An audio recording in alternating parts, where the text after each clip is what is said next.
여러분 게리 콜이라는 야구 선수 혹시 아시나요? 아마 저처럼 메이저리그를 좋아하시는 분은 잘 아실 겁니다. 게리 콜은 현재 미국 메이저리그 베이스볼 최고의 투수 중 한 명입니다. 사진 혹시 띄워줄 수 있나요? 예, 저기 나오죠. 불리는 선수입니다. 최고의 투수입니다. 현재 최고 투수 중 한 명이죠.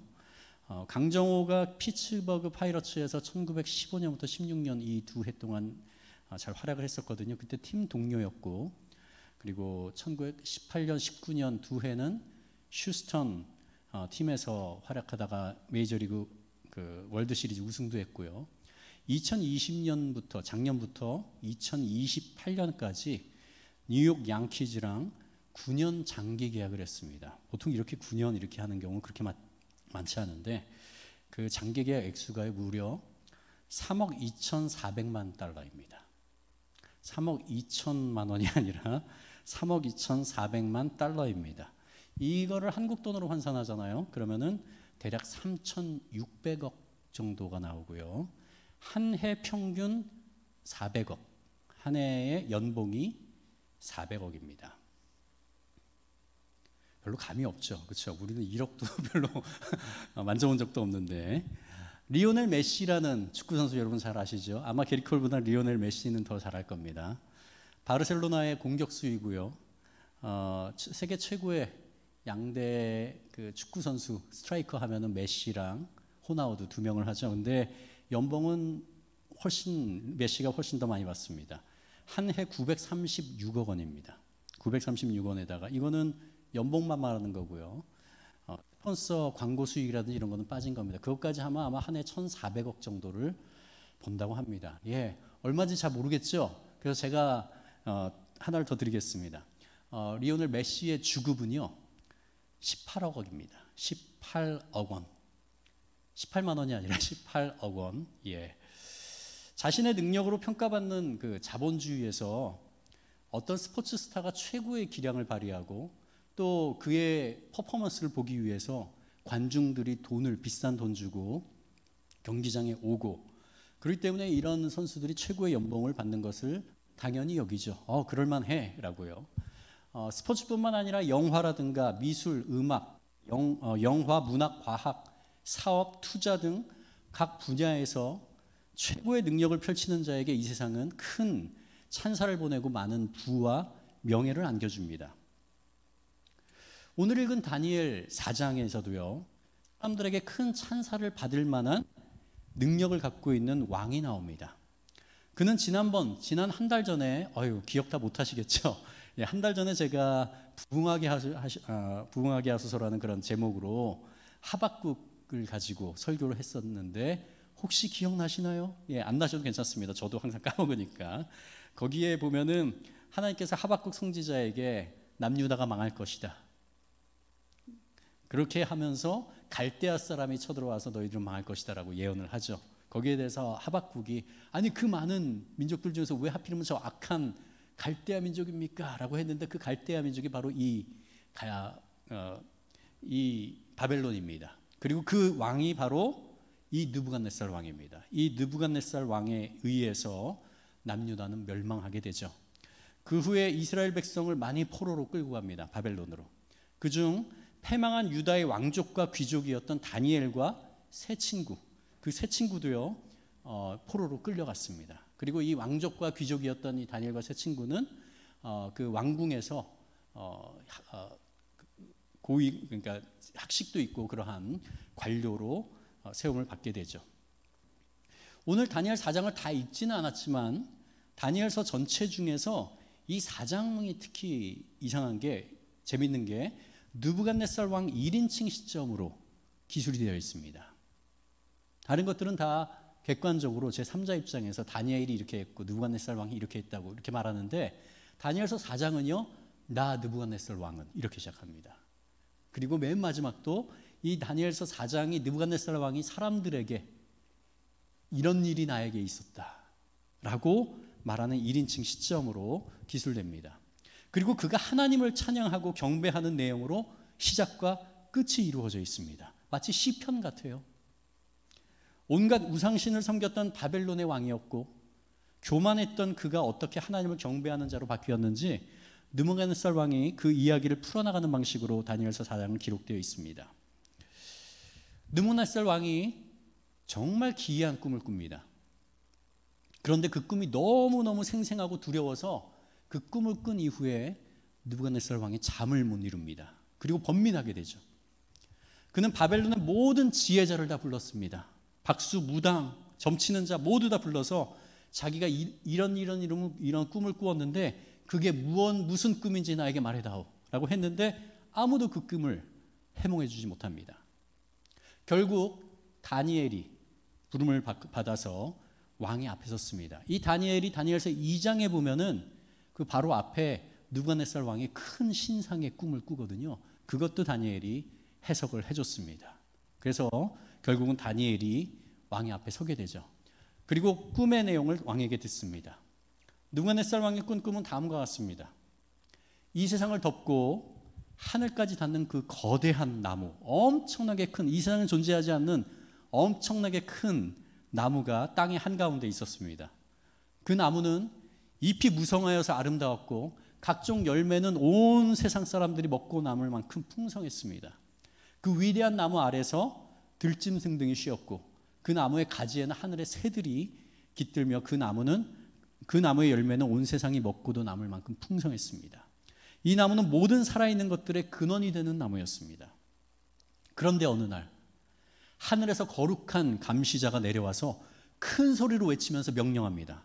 이 나무를 베고 가지를 꺾고 잎사귀를 떨구어 열매를 흩어버리고 나무 밑에 있는 짐승들과 가지에 깃든 새들을 쫓아버리고 그 뿌리에 그루터기만 땅에 남겨 쇠줄과 놋줄로 그루터기를 동여매어 들풀 속에 버려두어 하늘에 이슬에 젖고 땅의 풀 가운데 들짐승들과 함께 어울리게 하라라고 말이죠. 또 그의 마음은 변하여서 짐승의 마음을 가지고서 7해를 보내게 될 것이라고 말합니다. 이 꿈을 들은 다니엘의 얼굴은 어두워집니다. 듣는 순간에 이미 그 꿈의 해석을 하나님께서 그 머리에 가운데 말씀하셨기 때문이죠. 그 꿈은 느부갓네살 왕에게 다가올 매우 기이하고 끔찍한 일이어서 다니엘이 그 해석을 올바로 말하는 것은 엄청난 부담이었습니다. 그러나 하나님이 알려준 그 꿈의 해석을 그대로 느부갓네살 왕에게 알려줍니다. 다니엘은 말합니다. 꿈에 본 그 나무가 바로 느부갓네살 왕 당신입니다. 그러나 왕이 사람에게 쫓겨나서 짐승의 마음으로 들짐승과 살면서 소처럼 풀을 먹고 하늘에서 내리는 이슬에 젖으면서 살게 되고 이렇게 7해가 지난 후에 높으신 분이 인간의 나라를 다스린다는 것을 깨달은 다음에야 왕의 나라가 굳게 설 것입니다. 그리고 왕에게 충언을 합니다. 띄워주시죠. 그러니 임금님은 저의 조언을 받아주시길 바랍니다. 공의를 행하셔서 임금님의 죄를 속하시고 가난한 백성에게 자비를 베푸셔서 죄를 속하시기 바랍니다. 그렇게 하시면 임금님의 영화가 지속될 수 있을지도 모릅니다. 여기서 말하는 그 죄가 무엇일까요?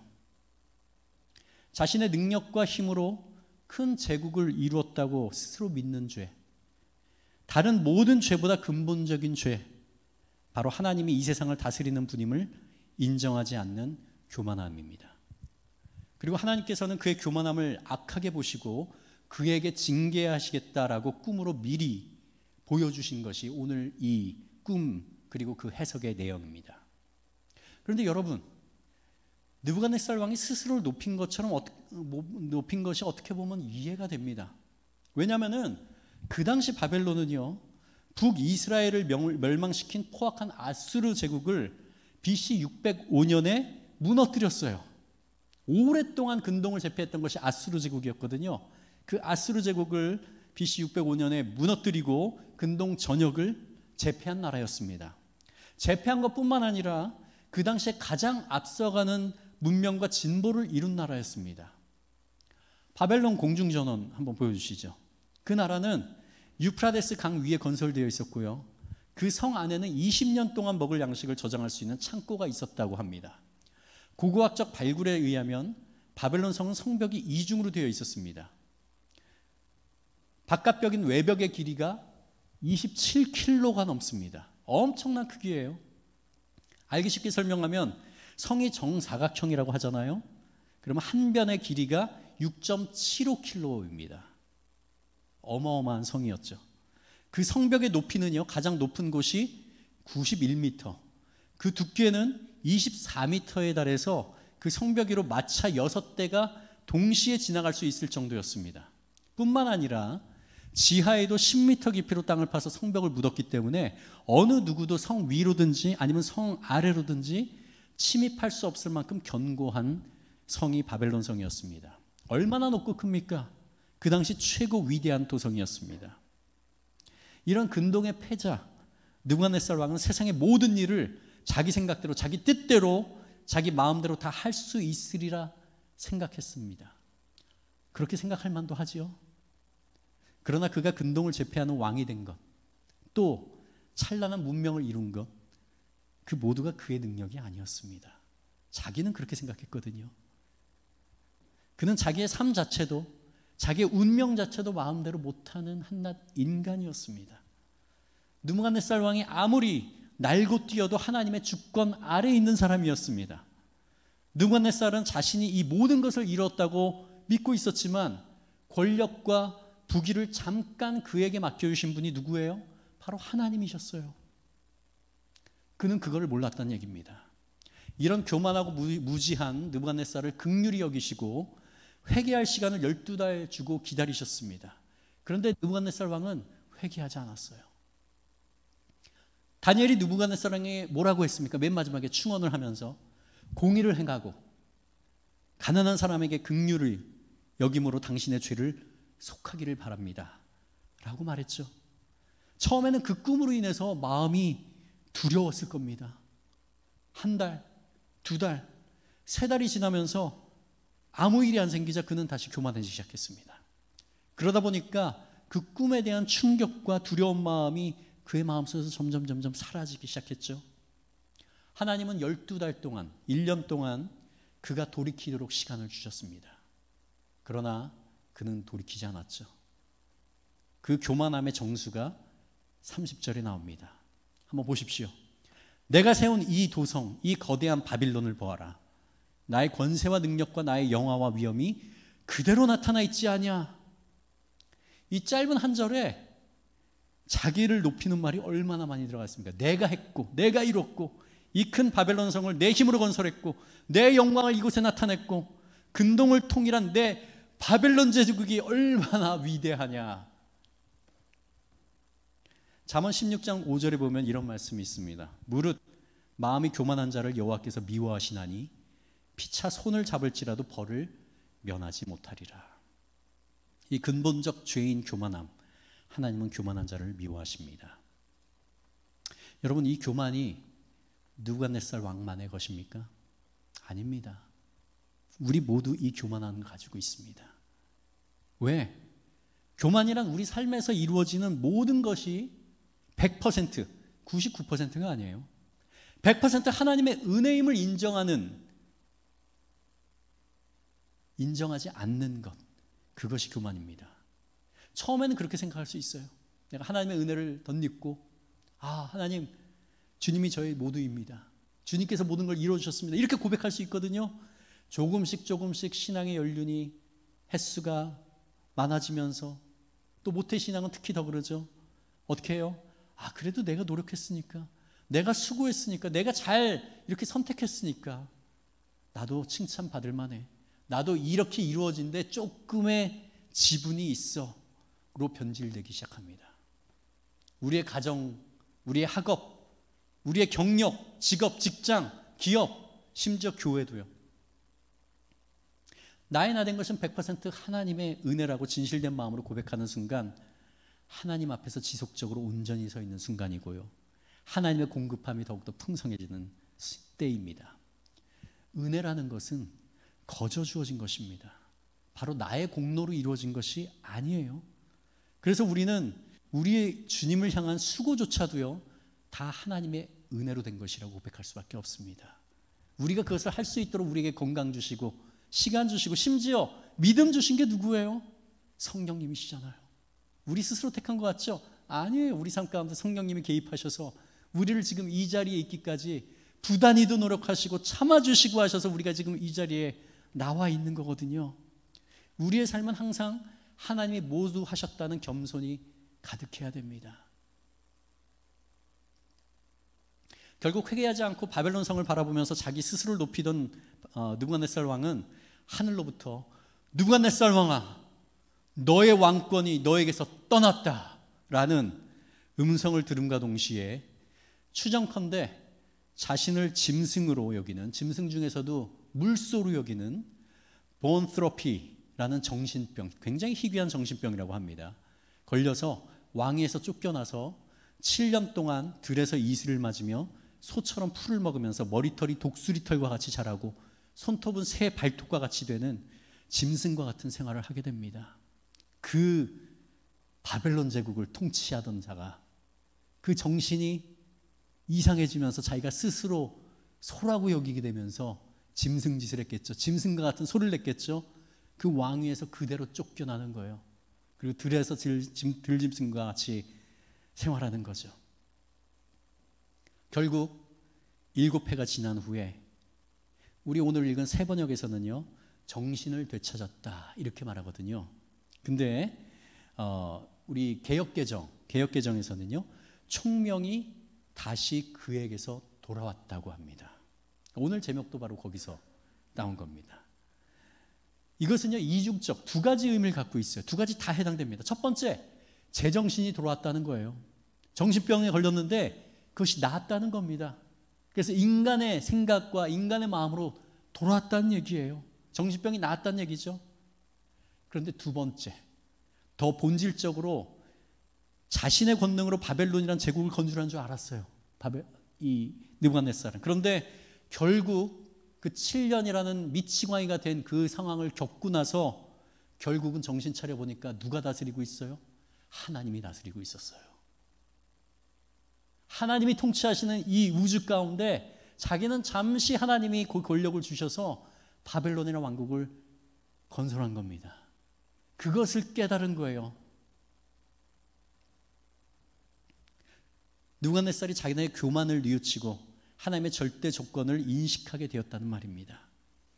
이는 징계받기 전에 바벨론 궁 지붕에서 자신이 건축한 도성을 바라보면서 교만으로 가득 찼던 모습과 완전히 대비되는 극적인 대조를 이루고 있습니다.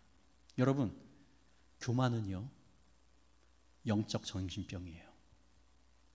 정신질환이 뭔가요? 심하면 어때요? 남들은 못 보는, 없는 것을 진짜 봤다고 하죠. 안 들리는 것을 자기는 들었다고 해요.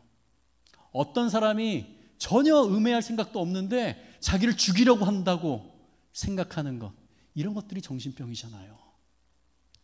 이 땅 가운데서 누가 통치하고 계세요? 하나님이 통치하고 계시죠? 근데 우리 스스로 할 때 내가 하는 것 같아요. 내 삶은 내가 주인이야. 이게 정신병이에요. 이게 바로 영적인 정신병입니다. 결국 느부갓네살은 복권되고 하나님이 이 땅을 다스리시는 궁극적인 왕임을 인정하면서 시편에 나오는 것 같은 찬양으로 다니엘서 4장을 끝맺게 됩니다. 34절 35절, 그 기한이 참에 나 느부갓네살이 하늘을 우러러 보았더니 내 총명이 다시 내게로 돌아온지라. 이에 내가 지극히 높으신 이에게 감사하며 영생하시는 이를 찬양하고 경배하였나니 그 권세는 영원한 권세요 그 나라는 대대에 이르리로다. 땅에 모든 사람들을 없는 것 같이 여기시며 하늘의 군대에게든지 땅의 사람에게든지 그는 자기 뜻대로 행하시나니 그의 손을 금하든지 혹이 이르기를 내가 무엇을 하느냐고 할 자가 아무도 없도다. 왜? 이 세상은 하나님의 것이거든요. 하나님이 주인이시거든요. 느부갓네살 왕이 이걸 깨달았어요. 결국 그에게 총명이 돌아오는 때, 우리에게 총명이 돌아오는 때, 이때가 우리가 똑똑해지는 때입니다. 이 총명은 세상에서 말하는 총명과 다릅니다. 하나님의 은혜로 우리의 마음이 교만함에서 겸손하게 바뀌는 때, 하나님이 이 모든 것의 통치자요, 자신이 아무리 큰 것을 이룰지라도 여기는 젊은이들이 많아서 아직 아무것도 이루지 않았다고 생각하는, 나는 너무너무 작은 존재라고 생각하는 사람이 많을지도 모르겠습니다. 그런데요, 이 세상에서 정말 아까 말한 그러한 위대한 사람들, 놀라운 사람들이라고 할지라도 하나님이 보실 때는 우리와 똑같은 존재예요. 하나님이 그에게 그러한 능력을 주신 분도 하나님이시고 가져가실 수 있는 분도 하나님이세요.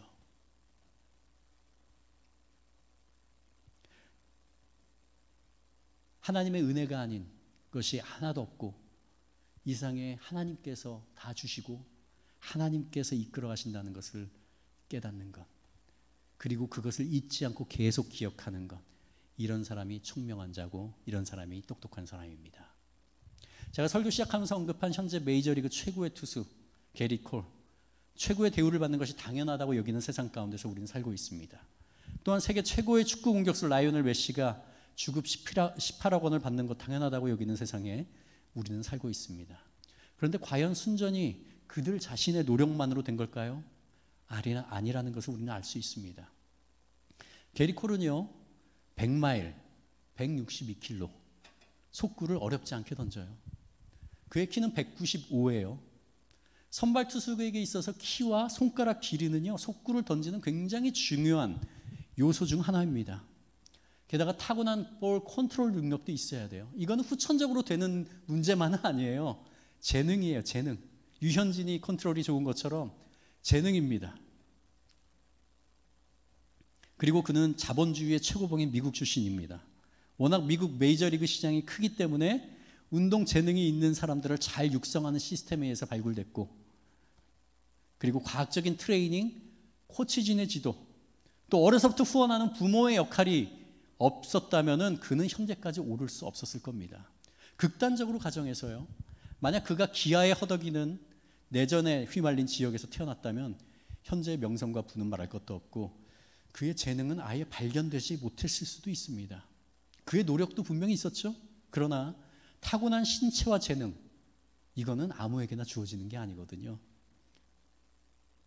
운동할 수 있었던 여건, 이것들은 스스로의 노력만으로 이룬 것이 아닙니다.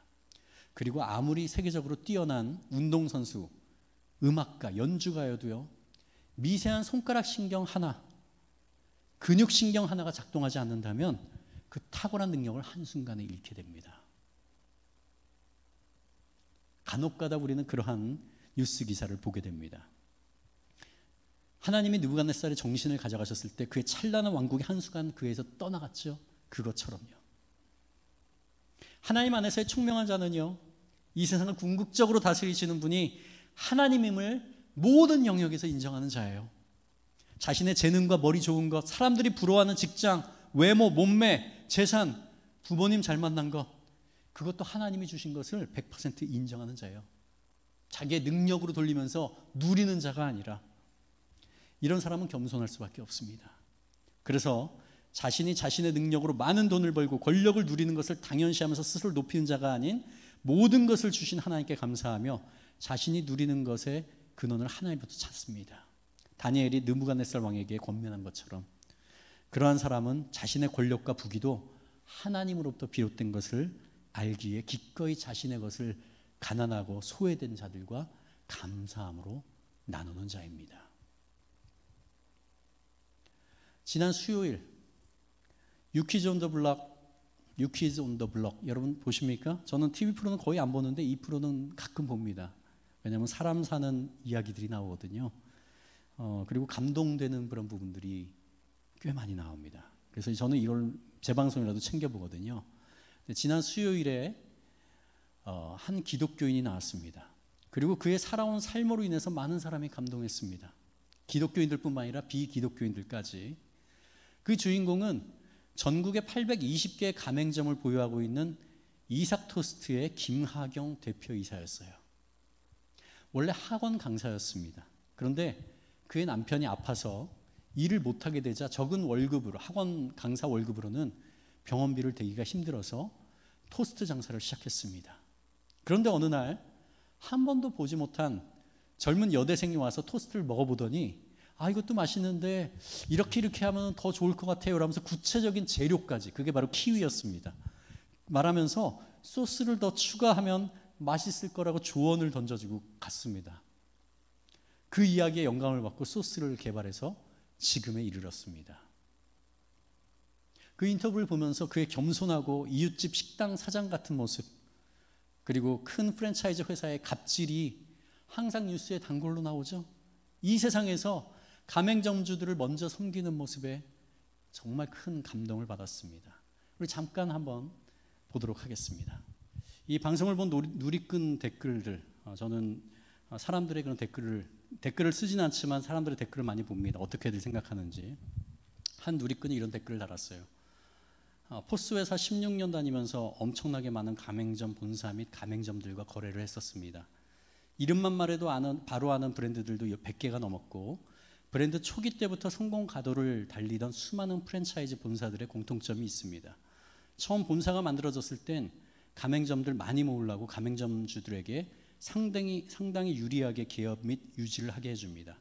그러다가 인기가 많아져서 본사 규모가 커지게 되면 처음 사장은 회장으로, 그리고 본사 직원들 중 고위급 임직원들은 자기 가족이나 인척들로 채웁니다. 그리고 벼락부자인 양 차도 외제차에 온갖 사치는 다 부립니다. 그리고 그때부터 가맹점들을 쪼이기 시작하죠. 인테리어, 식자재 공급 등에서 최대한 본사 이익을 남기려고 결국 이러다가 인기가 식으면 가맹점들이 문 닫고 본사도 쪼그라들고 다시 원래 초기대로 돌아가더라고요. 이삭 토스트 본사가 저렇다면 진짜로 희귀한 겁니다. 아니, 전 솔직히 그동안 수많은 프랜차이즈를 봤지만 저런 경우 한 번도 못 봤습니다. 저 정도면 진심, 존경 그 자체일 겁니다. 다른 사람들이라면 저 정도 가맹 규모라면 벌써 가맹점들 고열 짜서 자기 배 불리는데 혈안이 되었을 겁니다. 어제 부산일보에 난 이 방송 나간 다음에 그 이삭 토스트 가맹점주가 그 인터뷰한 증언입니다. 이분은 5년 동안 이삭 토스트로 매장을 운영했는데 최초 가맹비도 없었고 로열티도 없었다고 합니다. 근데 1년 반 전도부터 본사의 운영 어려움으로 로열티를 매월 10만 원씩 가맹점에게 받기로 했는데 가맹점주들이 와, 왜 이렇게 싸냐 이렇게 다들 생각한다고 합니다. 인테리어 본인이 할 수 있는 곳에서 하라고 하시고 5년 동안 인테리어 변경에 대한 요구받은 적이 한 번도 없다고 합니다. 본사 마인드가 정말 마음에 들고 물류 가격을 보면 다른 데서 구입하는 것보다 더 저렴하기 때문에 다른 곳에서 할 이유가 없다라고 하는 인터뷰가 어제 또 나왔습니다. 말씀을 마무리하겠습니다. 김학용 대표는 총명하신 분입니다. 자신의 기업이 그냥 우연히 아니면 자신의 능력으로 이루어졌다고 단 1%도 생각하지 않기에 그 초기에 여대생의 조언을 듣고 토스트 소스 비법을 개발하기 위해서 정말 많은 노력을 했을 겁니다. 새벽부터 자정이 넘기까지 하루 16시간을 일했대요. 여기는 나오지 않았지만 좀 잘린 부분입니다. 위궤양 및 또 구안화사까지 왔다고 합니다.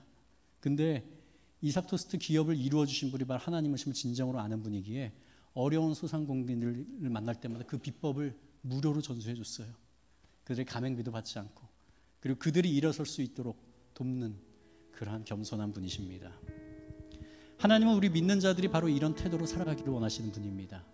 우리 삶은 우리의 것이 아닌, 입술로만 우리가 내 삶은 주인의 것입니다, 아무 소용이 없어요. 우리 삶 가운데서 그것이 나타나야지 하나님 오시는 건 우리 삶이거든요. 이 김학용 대표처럼 우리 삶으로 인정하고 그 증거로 우리에게 주신 아무리 작은 능력, 여러분 젊은 세대라서 아직 내 아이 능력이 무엇인지 잘 모를 수 있습니다. 그러나 우리에게 주신 아무리 작은 능력이라도 자신을 위해서만 사용하는 것이 아니라 주변에 나보다도 어려운 이웃을 섬기는 데 나누고 사용하는 자, 여러분이 아무것도 없는 이 순간에 내 주변에 있는 가난하고 불쌍한 자를 위해서 컴패션이나 월드비전이나 내가 많이나 못하지만 5,000원이라도 10,000원이라도 나눠서 베푸는 그런 마음을 가진 자, 그런 자가 바로 총명한 자입니다. 하나님의 주권을 인정하는 자이죠. 지혜 있는 자입니다. 비록 세계 최고의 권력과 통치권을 가졌던 느부갓네살조차도 그 마음의 교만함을 꺾으셔서 하나님의 주권을 인정하는 예배자로 만드시는 하나님 앞에서 우리의 교만함을 이 시간에 둘러봅시다. 그리고 이 시간에 내가 지금까지 이루었다고 생각하는 영적 정신병, 교만함을 회개합시다. 우리의 삶은 모두 주님의 것이라고 우리 같이 고백하기 원합니다. 같이 찬양하겠습니다.